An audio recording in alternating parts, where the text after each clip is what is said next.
Nnamdi Kanu.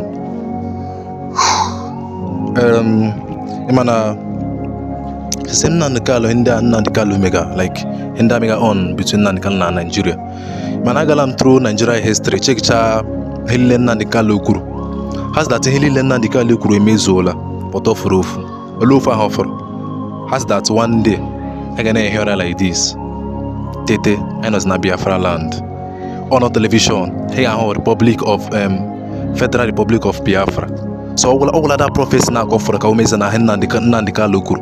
So na-ekwu na otulega Nnamdi Kanu ntichelegara man awu ordinary person onye awu mmadụ onye mmụọ Nnamdi Kanu na spirit so na atụrụ ụjọ mụ ihe na ya so usokwa ya ọ na-atụ ụjọ wa ga-eme aga egbukwana ya ghọtara. So ndị Igbo enwe mọchụ nwere ikwu but ozi that prophecy ka ọ fọrọ ka o mezu ihe niile emezuchala but Chineke mebere ọ ga-emekwa ọ ga-eme. So enwe mọchụ Nnamdi Kanu Chineke gbago ama m spirit gwere ya so spirit ozugbo spirit chiri ike 7 demons all by.